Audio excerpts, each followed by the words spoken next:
Welcome everyone to the L7C podcast, NFL Wildcard Edition. Today we just got done with Super Wildcard Weekend, and we got the NFL expert, the head producer of the L7C, Mr. Justin Ackenda. How you doing today, man? I'm doing well. I've been better, but I was feeling really good after last night, man. I ain't even gonna lie. A certain team losing made shit a lot more better for me. Oh man, we're gonna get into all of these games, preview the divisional round. Justin, man, besides one game, just spoiler alert, these were clunkers. Oh yeah, these games were fucking dog shit. I mean, shit. There in the Texans Browns game, I was getting my hair cut, and we had the game on, and it was close. And by the time I got home and sat down, the Texans were running away with that bitch. Mm-hmm, And then mm-hmm. Saturday night, like I kind of expected Miami not to really do shit, but oh yeah, these games, except for one game, these games were not a fun watch by any stretch of the We imagination starting with at the good all. game. Yes, that's where we're going to start with, and then we can start with, and then we can get into all the bullshit that happened this week. It was way more bullshit than it was good stuff that happened. I ain't gonna hold you. Like this weekend sucked for real. Oh, that's true. But the game of the weekend, man, the Rams at the Lions, Matt Stafford coming home, playing against Detroit in the playoffs, Detroit hosting a playoff game. As the people say now, the NFL script writers couldn't ask for anything better than this. Justin, this game was back and forth. It was competitive. Lions came out on top. Their first playoff win since 1991. The last time they won a playoff game, for the young people listening, texting was not invented. Oh Put no, that in perspective. nope. And the Washington football team was still called the Redskins. I mean, it was a long ass goddamn time ago. And just like how we talk about in those wrestling podcasts when WWE goes like overseas and shit, you can like just feel the energy. You could feel the energy from the Oh, TV yeah. that Detroit had. Like these niggas were fucking loud, causing the Rams to call timeouts and shit, all that. But yeah, the Lions won the game 24-23. Like you said, it's the Lions' first playoff win since 1991, ending the longest drought in the NFL. Though before then, that was the longest playoff drought from any team in the NFL. Not anymore. Lions started off fast, leading 14-7 after the first quarter. And Rams came back a little bit to go in the halftime, down 21-17. The Lions for the rest of the game only scored 3 points, but still got the win. I mean, they were outgained 425 to 339. Like, yeah, they really didn't do shit in the second half. Puka Nacua was incredible this game. 9 catches, 181 yards, a touchdown. Matt Stafford was a warrior in this goddamn game, getting smacked around, throwing dimes. He had one throw. It was like a little like dump off pass, but the rush was coming, like the rusher was in his face, and he fucking side on it to the side, got it off. Stafford played great, but it was just too much for him to get that win in Detroit. The way that the crowd was rocking, it was just hard, but it was the best game of the weekend by far. Yeah, absolutely. And I really want to put this Detroit stuff because they're hosting this game, and obviously they're starving that city for a championship. Really put this, the last two Detroit championships was the Detroit Red Wings in 2008, the Stanley Cup, and they have not been good since, and the Detroit Pistons in 2004. And for people listening, the younger people, you don't know, when me and Justin's time, the Pistons were actually good. Oh, yes. Yes. In the mid 2000s, the Pistons they're probably the best team in the Eastern Conference. They It's not even contended close. every year. Yes. And just a note about my open, I only mentioned Washington's old name because when I was doing the research before, I was like, how far did Detroit go in 1991? And they had a first round bye back in 91. The second seed got first round bye too. They beat the Cowboys in the divisional round, and then they lost to Washington, and Washington went to the Super Bowl and won that year. So that's why I thought that. It's just crazy, man, because obviously we know the trade with Stafford and Goff. They wanted to win now. They did win now. They won a Super Bowl. Everyone wrote Goff off like Detroit was going to move off him. He's played well. Dan Campbell, Amon St. Brown, like all the picks, they've been Bro, and now they're at this point where they're one win away from getting to the NFC Championship game, and it's one of those rare trades that worked for both teams. Yeah, it ended up working for both teams, but shit, we thought Detroit was going to end up letting Goff go. Yes. Remember, Goff was a salary dump. Yep. The Rams were paying for Goff to get away essentially. Yep. And then he goes on and does this.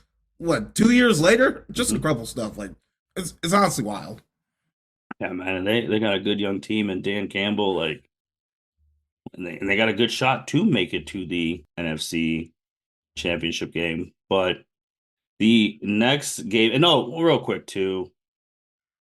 I know we talked about it, and I said he really has a shot, but that man Puka, this is unheard of for a rookie wide receiver. He's unreal. He has been a revelation for that team. And Cooper Kupp was hurt early in the year, and and Puka by himself with Kyron Williams, 2 rookies, were the main contributors of this Rams offense all season. Yeah, like shout out to them. They got a squad, man. They got a squad. All right, man. Next game, disappointments.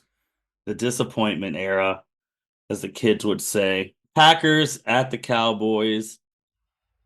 Justin, I don't even know where to start. I'll start. I'll recap damn near the whole thing, and up until about the middle of the third quarter when I fucking stopped watching the game because god damn it, that game was fucking bullshit. Based on how the Cowboys played all season, literally Dak's best year regular season ever, and then you go into the playoffs and lay that type of. It was honestly insane. The Packers won this game 48-32. The Cowboys were not ready to play at all, offensively, defensively, especially on defense, but offense too, just not ready to play. Packers win the coin toss and they take the ball and they score right away on the Cowboys' second drive. Dak throws a pick, but that was just Jair Alexander really making a great play. That wasn't the one that was too egregious. And then the Packers take that short field goal at 14-0. The Cowboys punt again. They stall it again, and the Packers scored another touchdown and go up 20-0. And by this time, I'm thinking, God damn, like, all right.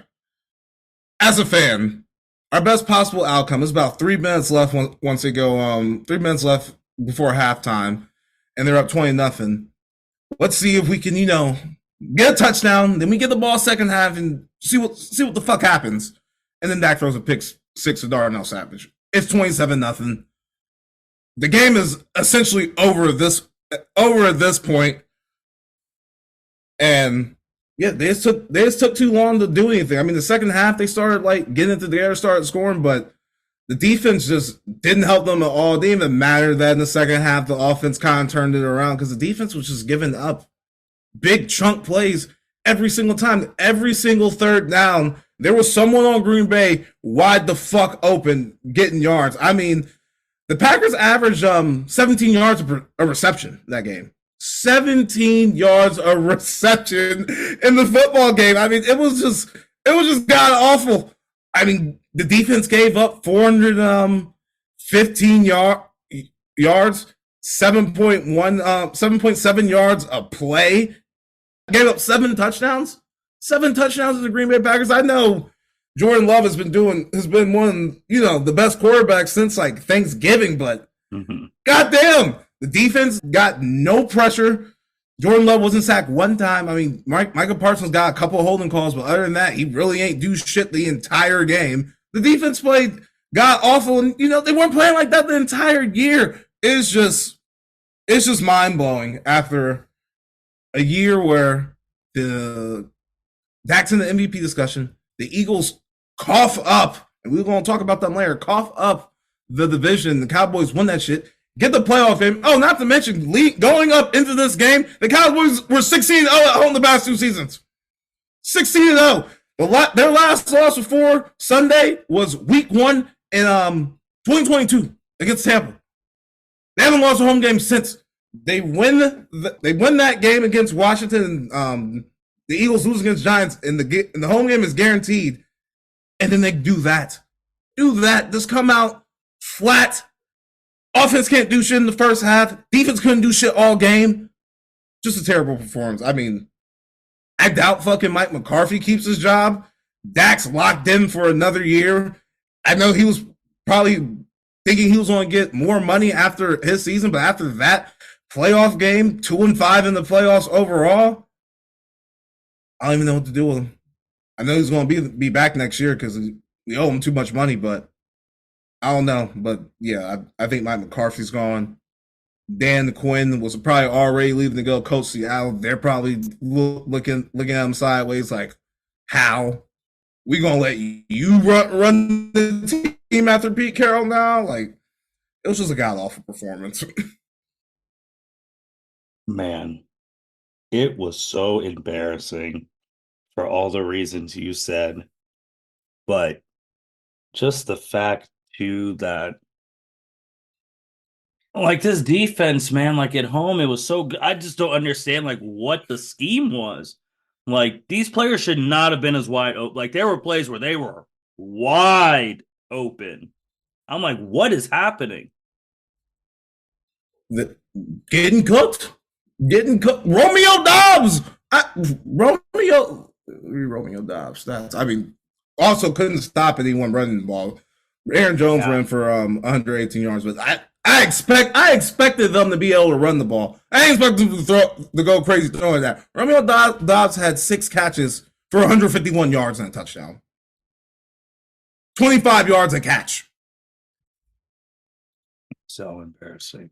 There's just so many, like you said, Dan Quinn's probably out the door, but still, if that's your last performance, if I'm an employer, like, do I really want you on my team if that's the type of stuff you're going to shell out? And Micah Parsons, man, like I talk about him all the time because I really like him, but where was the leadership out on the defensive end?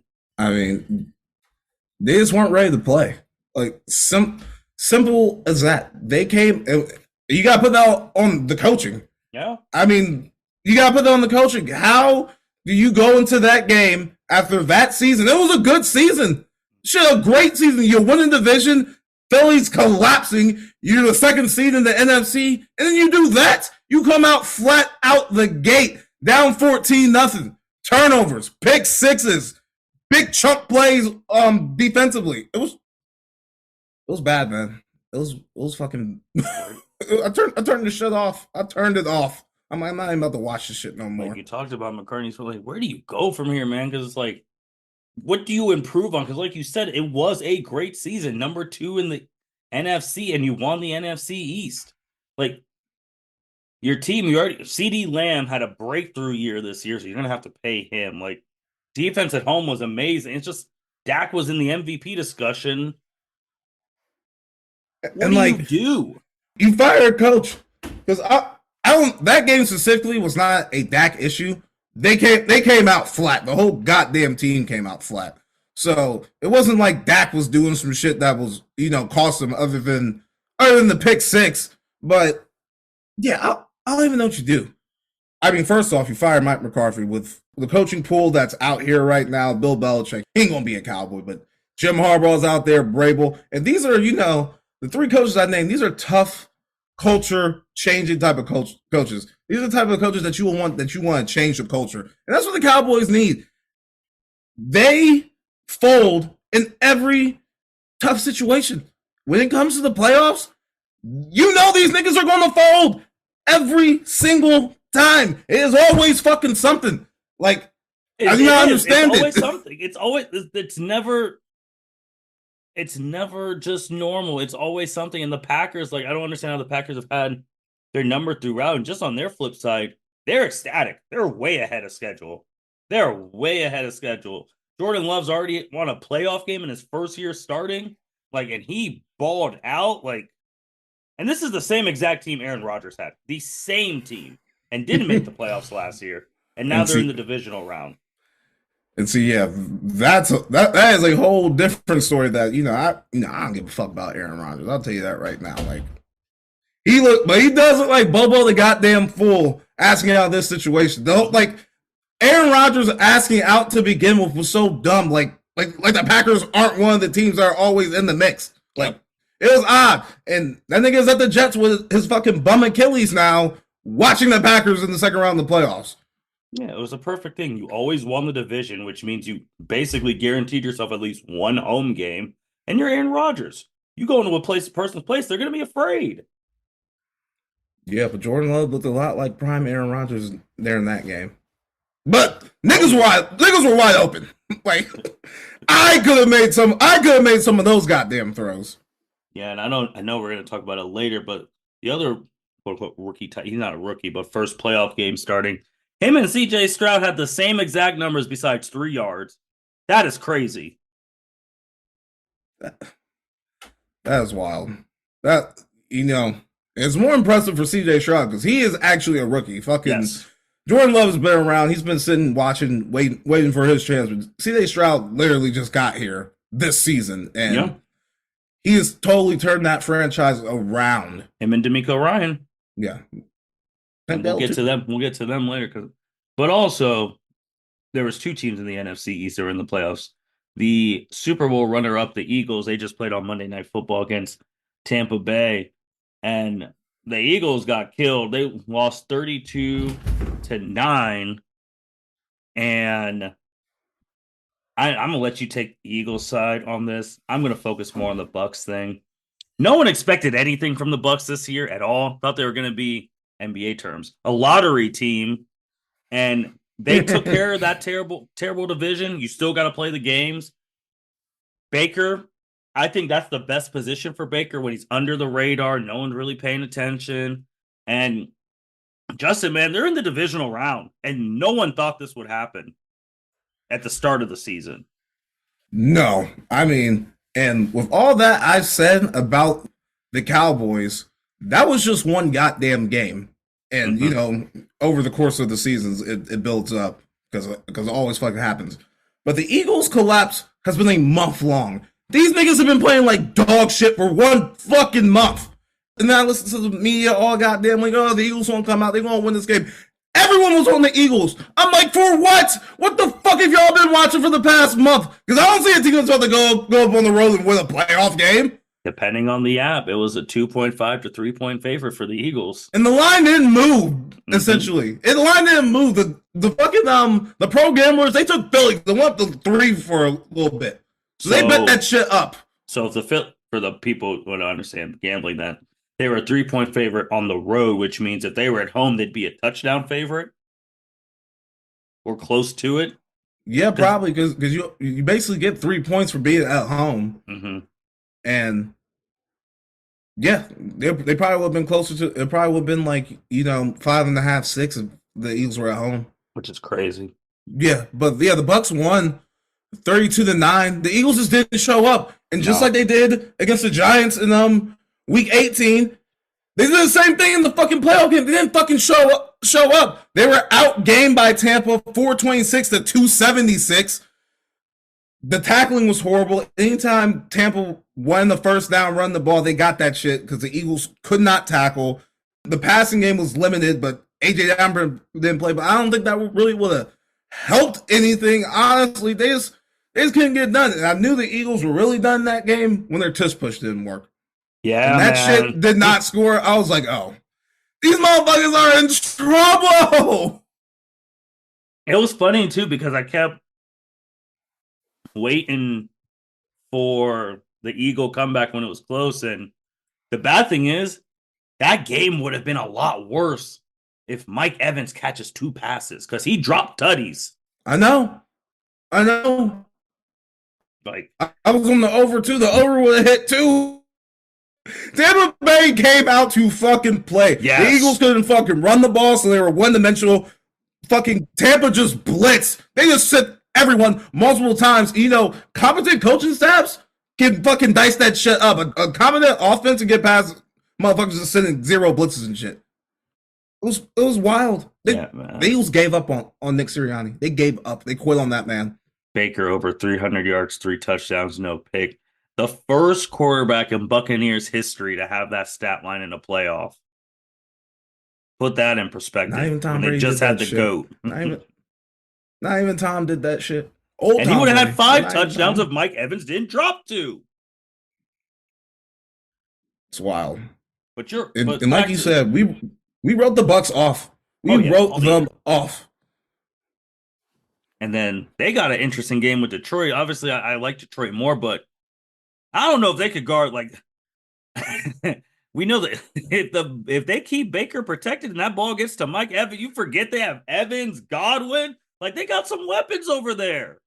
They they do got some weapons, and when Baker's playing good, he's as good as Jared Goff. I Yeah. mean, Jared Goff ain't that much better than him. The Hmm. Lions' offense is a better unit, but we're just splitting hairs with quarterbacks. Like they about even to me. So yeah, we gonna see next week. We'll get into a little preview of it next week later on. But yeah, And Eagles that's already, gonna be a good game. Jason Kelsey, as soon as the game's over, basically is crying. You already know he's done. He retires today. Um, AJ Brown, bro, what the hell happened with that? Like, how did we go from when you talked about it last time, the 4 week stretch where he was having 125 a game, like it was an NFL record, to scraping all the Eagles stuff off of his Instagram? He's not even at the game. Like, Oh, he wasn't there at all. no, he was at Atlantic City like 2 days ago. Like, what happened? Like, Justin, what internal thing happened to the Eagles that caused this collapse? Because something must have happened. I don't know. They probably lost faith in their fucking coach. That's the only thing I can think of. I mean, he was hurt, yeah, but that's weird. That he wasn't even there though. That's just more proof my argument. These niggas quit on him. They quit on Nick Sirianni because they don't do shit. They were 10-1 after that Bills game, man. 10-1. And then it just It's crazy. It's wild. Absolutely bonkers that the Eagles fell off like that. Gifted the Cowboys the division, and then they do that shit. They didn't do that shit. I think they're gonna fire Nick Sirianni, and I think that's where Bill Belichick goes. You heard it here first. Bill Belichick is about to be coaching the Philadelphia Eagles next year. whoa. Whoa. Oh. Okay, okay. You heard it here. You heard it first. Man, it's just crazy how we're coming in. Eagles just went to the Super Bowl. They were one fumble away from being This is why sports is crazy, man. They were one fumble away from being Super Bowl champions just last year at this time.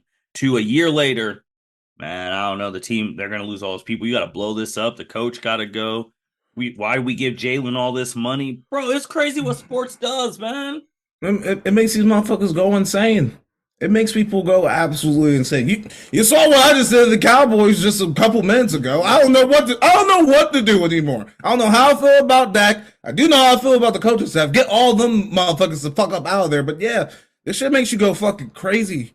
Especially if you gambling on it too. Then you want to actually it makes you want to fucking kill someone. Vrabel, Cowboys? I like it. I want Harbaugh, anyone. I just feel like the problem with a good coach is Jerry, man.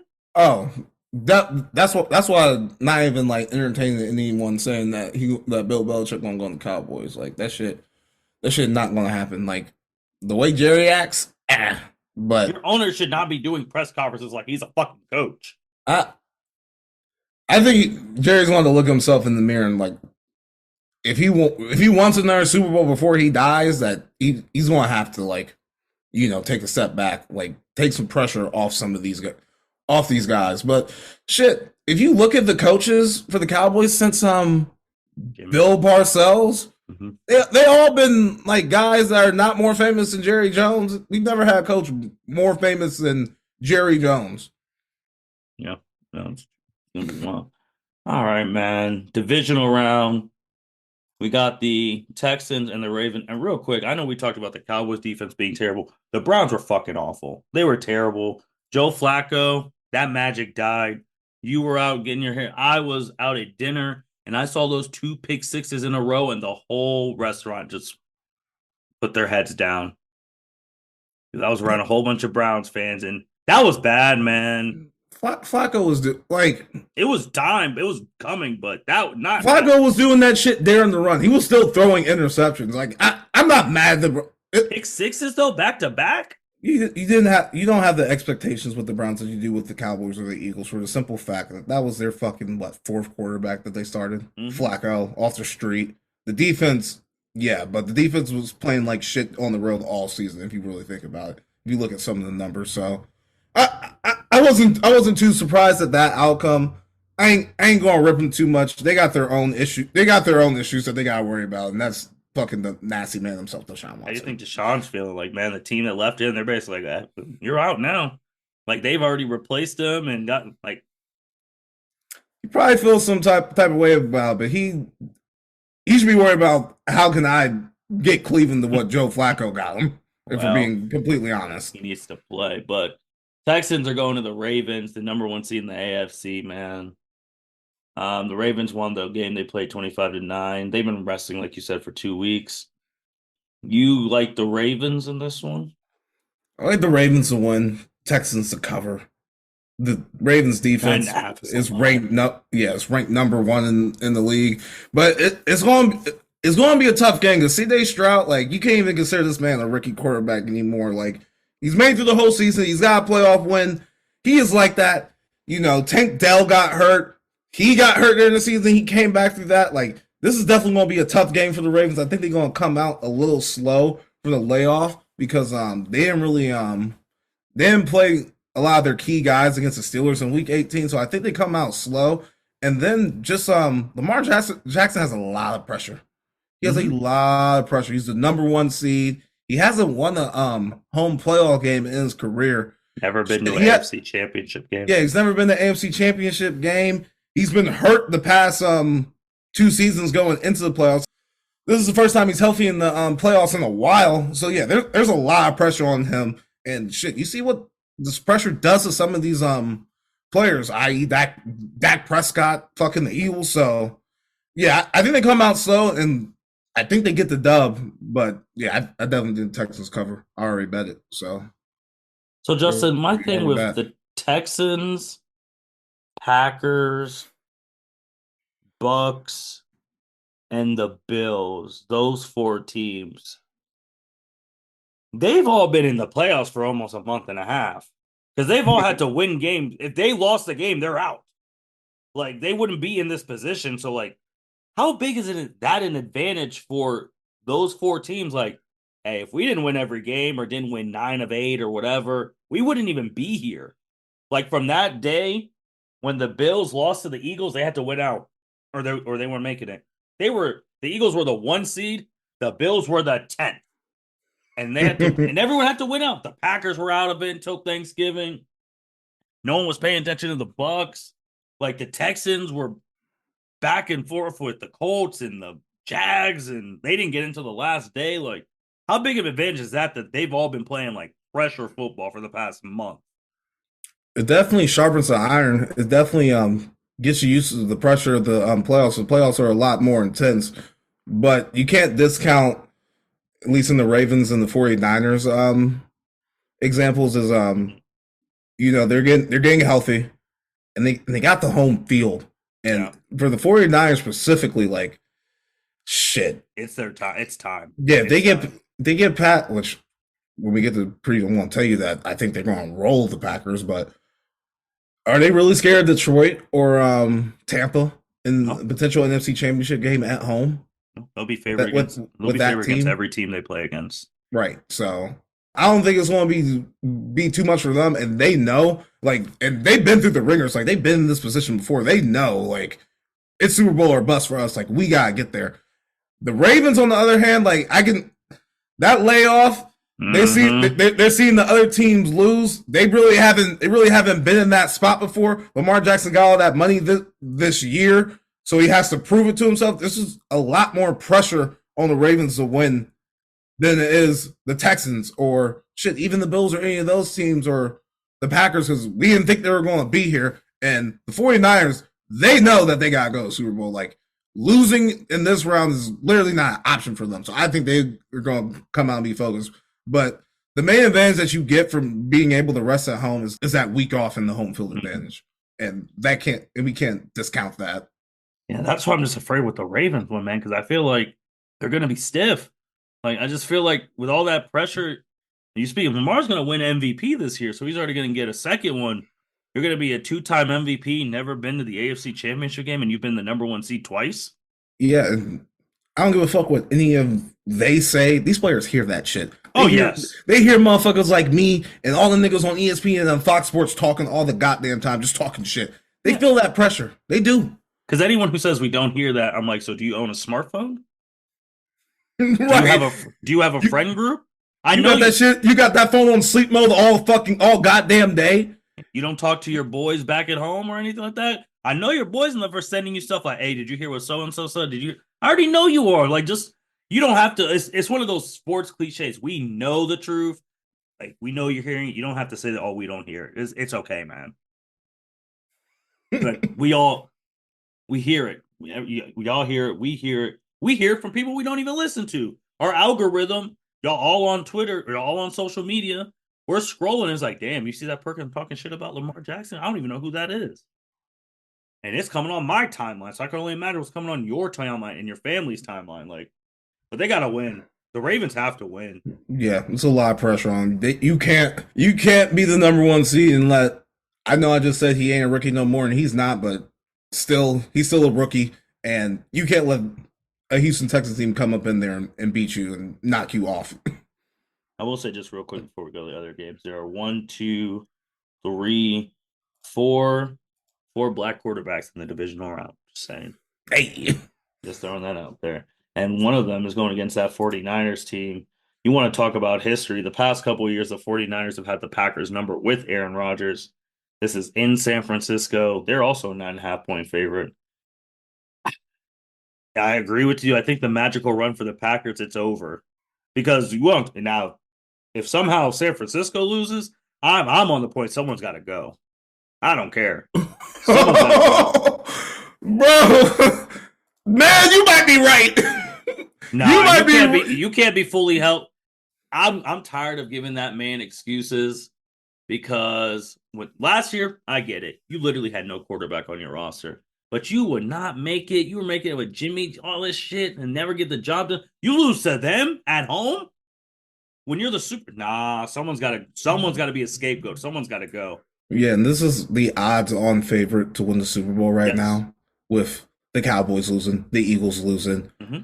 The AFC was pretty chalky, but yeah, like the 49, like this is their year, and I expect them to cover this number, to cover 9.5.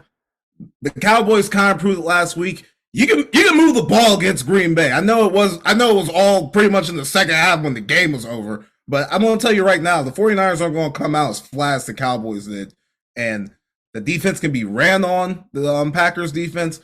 And Shanahan knows what LaFleur are going to do. He knows how to attack the Packers. They've had their number. It's their first matchup since that infamous 13-10 divisional playoff game in the snow at Lambeu. Basically sent Rodgers like, yeah, it's time for me to leave. Yeah, that basically said shit. That was a game that sent Rodgers out, and then the Lions finished it up last year. Yep. The Lions finished it up and then parlayed that into what they're doing now. But I just think the 49ers get out and run up all over the Packers this week, and they cover that number, and yeah, they're waiting to see who wins Lions and Bucs. Yeah, but I agree. Packers magical thing, it ends. It's over. Bucs and Lions.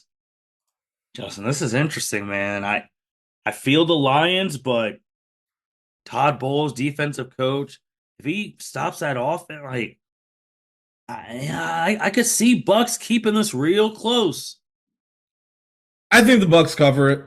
Both these secondaries are not good, so I'm going to expect a lot of points.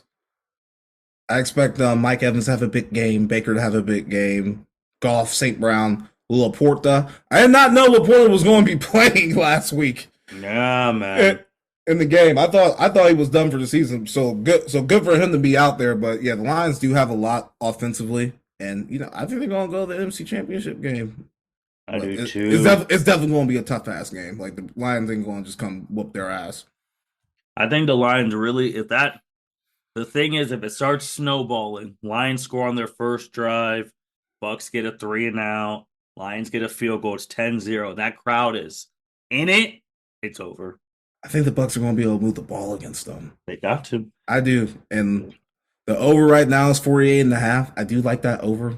Lions games have been over machines for the past 2 years now. and they're at home, and they tend to score more when they're there. So yeah, I like the over in that game for sure. If you don't want to pick a side, because I don't think I am, to be honest. I think I'm just going to be over on this game and just see who gets the right to lose to the 49ers next week. Woo. All right, Justin, the game Woo, that main event! the script writers We're really, back! the script writers really wanted Chiefs at the Bills. This is going to be Patrick Mahomes' first time going on the road. I literally just talked about the Bills. They have been playoff mode for almost 2 months. Yes. They've had to win every single game just to have a shot, and then things fall their way. The teams that had tiebreakers in front of them, like the Bengals, teams like that, they lost, so they kept moving up, and then they end up winning the number 2 seed and won the AFC East, and here we go again, man. We've been saying it for, 2 years now. The Bills got to do it. They got to do it eventually, and I think this is the game where they're going to get Kansas City. Buffalo's they're 2-1 in the last 3 matchups, 0-2 in the playoff matchups. The Bills won in week 14 this year and week 6 last year, aka their Super Bowl, the one last year that we love to talk about. But the Chiefs won when it really counted in the 2021 Divisional Classic overtime game and in the 2020 AFC Championship game. This is the Manning versus Brady of the new era. Is it though? Per se. Is it? My only pushback to that is I know people are saying that. What about we just said that about Burrow, Mahomes. The thing with Manning won some. Burrow's already beat Mahomes to go to a Super Bowl and vice versa. So wouldn't that be the more Manning Brady? Well, no, because at the beginning, Tom Brady was dominating the series now. It was a huge. You remember when they finally beat the Patriots? That was a huge deal. That was the thing that was stopping them from getting to the Super Bowl. And they won. Yes. This is the new era of Manning versus. I feel like the guy. It's okay. It's okay. You don't got to push back against it. It's fine. And there was not another guy. I guess you Burrow too. I mean, I guess, but I think this is it because this is the third playoff matchup. Justin, do you know the 2 people that Patrick Mahomes has lost to in the playoffs? Joe Burrow and Tom Brady. One is the GOAT, and he only lost that because of that offside penalty. Like, I agree. I get it. It's just like when I'm seeing it more maybe from an NBA standpoint. Like, hey, you haven't beaten this person. Like, this person's beaten this person. Like, they're 1-1 in these big games. Like, and if you look at Burrow's record, he has a better record against Patrick Mahomes than anyone in the league. I mean, he does, but these quarterbacks were they're in the same class, right? Allen and Mahomes, right? Yes. Yeah, they're in the same class, and the Chiefs are and Burrow too, honestly. But the Chiefs are what is keeping the Bills from making it to the Super Bowl. They are, except last year, the Bengals took them out. Yeah, the Bengals took them out that year, but it's still 2-2. So. Yeah. We're still there. I won't say it is now, but it could very well be Burrow and Mahomes too. We'll see. Well, and then we already saw the Allen and Allen Burrow, and that shit did not end too well for Allen either. Yeah, that's what I'm saying. Like you down too. Like you saying, man, this is a lot like how Peyton Manning was, bro. He was not beating the Patriots before 2006. He just wasn't. They were not beating that team. It kind of is the same thing because that's when that was the era of the Patriots when they were dominating the Colts, where they have the significantly better teams. The Colts were Manning dependent. He was doing everything for them, and Manning had to get over going out in the cold. Patriots had the defense around them, Bill Belichick. And, that was still manager Tom Brady. That was still game manager Tom Brady. So, yeah, this feels a lot like how it was back then. It really does. I think you're reaching. I think you're reaching a little bit to, not put Josh Allen in that conversation. He's in the conversation. I just think Burrow's a better rival than Patrick because Burrow's actually done it in Arrowhead. He done Arrowhead, but This is the third time we're getting this matchup in the playoffs. Burrow didn't make it to the dance this year. He didn't make it. He's hurt again. He was hurt. He's hurt again. But the past two times he's been, we know Allen. He's played. He's been in the AFC Championship game. Yeah, but he's been hurt. He's been hurt, and I love Joe Burrow, but that's 2 seasons now. That's two season injuries in the past 4 seasons. It's great, 2 in the past 4, but when he plays the 2, he's better against the Tom of this generation than everyone else in the AFC. I'm just saying. He is, but fuck, Peyton Manning was not a rival to Tom Brady until what? 06. And then that shit got more fair. Because he was the thing where Peyton was winning all the regular season MVP. So Tom Brady didn't win an MVP till 07? Yeah, I know. Yeah, so then he started winning stuff. That was still game manager Tom Brady. Like he was not going off that was before Randy Moss. That was before he got a receiver that could really do some shit. Before that 07 Patriots season, that was Deion Branch. That was Troy Brown. That was niggas off the street. Defense was elite. They were elite. Yeah, and that's what really won them those games. And the Patriots always had home field. Those games were always in New England, cold. Every time. That was the thing with Peyton Manning. He couldn't win in the cold. And then to help your argument too, they finally won the 06 one when it was in Indianapolis. Yes, and just like now in Buffalo. Now to take us all the way back, this game is in Buffalo. And the Chiefs' offense is not the same offense that won in OT in that divisional playoff game. The defense is better. Where did Bryce come from, Justin? Why did he go off? Bro, he's the only one that can do shit on that team. Like it's been like that all season. Rasheed Rice has been the most consistent Kansas City receiver all season long. That's crazy. All season, if you've been watching the games, a rookie, yes, he's been the most consistent one. Shit. Travis Kelce dropped some passes in that game on Saturday. I was just like, Ray had 130 for a touchdown. Yeah, I honestly think the Chiefs got lucky that the Dolphins had to play in -0 weather and the whole defense was out. That's true. Miami's offense didn't do shit either, but Josh Allen's better than Tua. Josh Allen can be Superman sometimes, and they gonna need Josh Allen to carry these niggas. But they've been running the ball better. They've been running the ball better. Josh Allen has been incredible running it himself.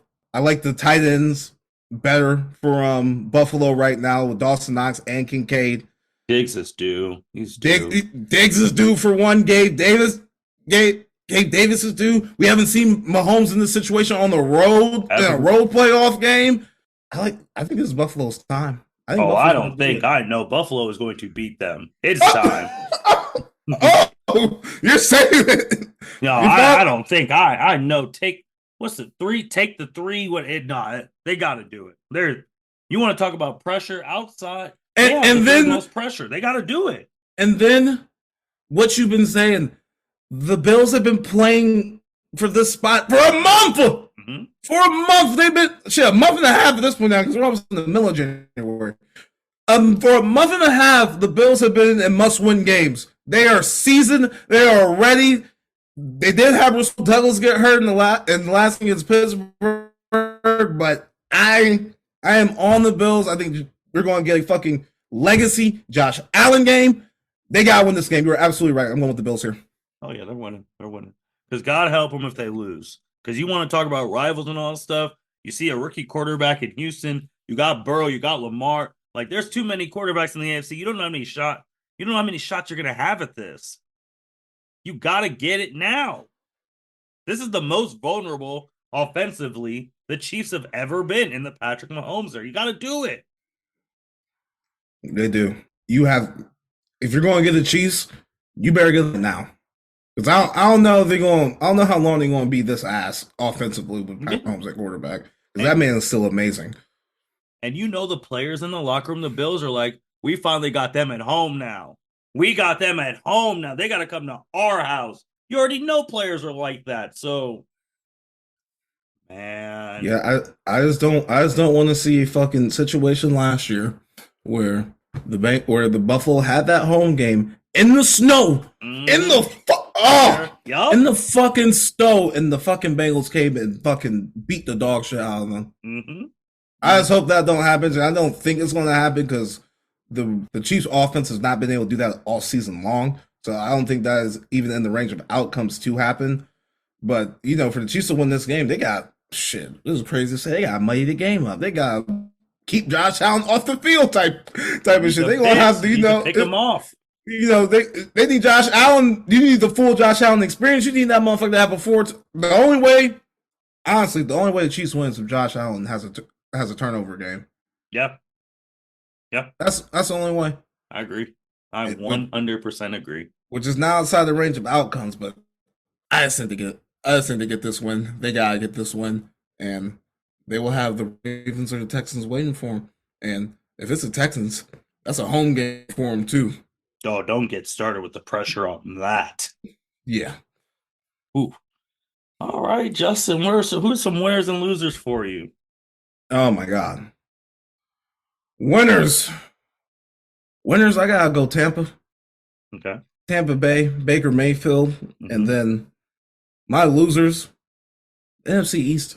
Yeah. The Cowboy. I was going to say specifically Dan Quinn, but I can't leave the Eagles out of this shit either. The Eagles have been fucking god awful. So the NFC East as a whole, except for Washington, they hired some new GM that's about to be the savior for them. We'll see. They hired Bob Myers, the former GM of the Warriors. What the fuck does he know about football? The same reason Magic Johnson's part of the ownership group. He's the one who probably picked him. So, we'll see. I guess you got the number 2 pick. Let's see what you do with that. So 100% agree with the whole NFC East is losers. I agree with the Tampa Bay. I'm going to throw in the young black quarterbacks starting in the CJ and Jordan Love, the young black quarterbacks. I'm going to throw them in winners. Man, Justin, we're about to find out who's going to be in the Final Four at the end of this weekend. Yeah, and if my predictions go right, it will be Buffalo. It'll be Buffalo at Baltimore, and it will be Detroit at San Francisco. Who would have thought?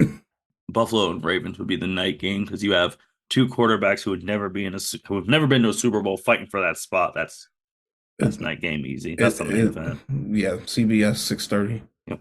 Do not let this Chiefs win, Buffalo. Don't do it. Don't do it, man, because y'all ain't gonna hear the end of it. Don't do it. We might have to do an emergency podcast. Those niggas lose for real. We might have to get on after the game. I'll be ready. I'll have the microphone ready. Do not let them do it, man. Please. This is y'all. Oh man. Oh my God, bro. If the Bills really lose, that's another person who might have to go. McDermott. He's already got too many cracks. I'm starting to realize they're treating these college coaches like the quarterbacks now. I mean, these NFL coaches like the quarterbacks. If y'all ain't doing something for me in these couple of years, you out of here. Yeah, and they would need a new voice if they film this show because shit is setting up perfectly for them right now. It really is. Oh my God, I'm nervous. It only would have been more perfect if the Dolphins somehow beat Kansas City. We're being honest. But all right, y'all. Divisional round starts this weekend. We'll be back talking about it. We're going to see who's in the Final Four. With that being said, L7C Podcast, signing out. Thank you for listening to this episode of the L7C Podcast. Be sure to like, rate, review, and subscribe to the channel. Follow us on all social media platforms, and we'll be talking to you guys soon. Take care.